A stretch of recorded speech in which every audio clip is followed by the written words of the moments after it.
देखिए 41 नंबर प्रश्न पर ध्यान दीजिए कि किसी मेज का विक्रय मूल्य 300 रुपया अंकित किया गया है। ठीक है, 300 रुपया अंकित किया गया है और नगद भुगतान के स्थिति में उसे 20% का छूट होता है और फिर भी उसको जो है सो 25% का लाभ होता है। मतलब इसमें आपको अंकित मूल्य क्लियर है, ठीक है, और अंकित मूल्य 300 क्लियर है और 20% छूट देते हैं, नगद छूट, और फिर भी उसको जो है 25% का लाभ होता है। तो ये सवाल कैसे बनाएंगे देखिए। सबसे पहले वस्तु का विक्रय मूल्य जो है ये आपको दिया हुआ है कि उसका वास्तव में मूल्य कितना है 300। अब हम उसको यदि 20% छूट देते हैं फिर भी उसको 25% लाभ होता है, क्रय मूल्य बताइए, यही प्रश्न है। तो आप विक्रय मूल्य 300 रुपया है, उस पर आप उसको 20% छूट दे दीजिए। कितना छूट दीजिए? 20% छूट दे दीजिए।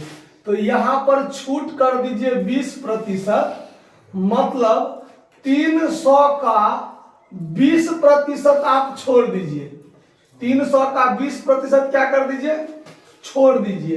तो 60 रुपया आप क्या कर दीजिएगा? उसको छोड़ दीजिएगा।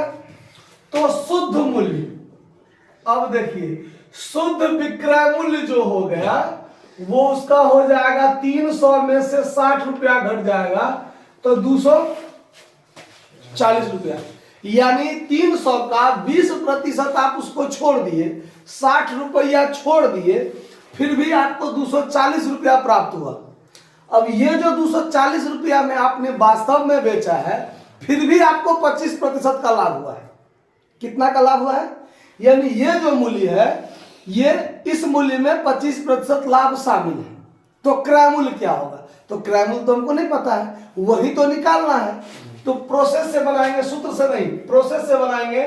तो यहां मान लेंगे, माना कि वस्तु का क्रय मूल्य x मान लिए, लाभ कितना प्रतिशत लेना है? 25%। तो x का 25% आप लाभ ले लीजिएगा, तो 25 चौका 100 कट गया, तो x/4 क्या होगा? लाभ होगा। अब देखिए, अब क्रय मूल्य में आप लाभ जोड़ लीजिएगा तो आपका विक्रय मूल्य हो जाएगा, यानी शुद्ध विक्रय मूल्य। यहां पर क्या हम प्रयोग किया है? शुद्ध विक्रय मूल्य, ठीक है, क्योंकि इतना रुपया तो हमको प्राप्त होना है ना।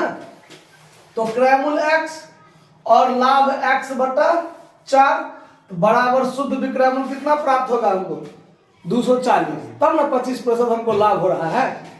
तो 4x और x, 5x/4 बराबर में 240। 5x बराबर 24 चौक 96, 960। तो x बराबर क्या हो जाएगा? 960/5। अब यहां पर आप काट दीजिए तो x का जो मूल्य निकलेगा कितना निकलेगा? 5 से इसको काट दीजिए, कितना? 192 ये निकला है भाग दे करके। हाँ तो ठीक है। तो यहां पर x बराबर कितना निकल गया? 192। यानी कि वस्तु का जो क्रय मूल्य होगा वो वास्तव में कितना होगा?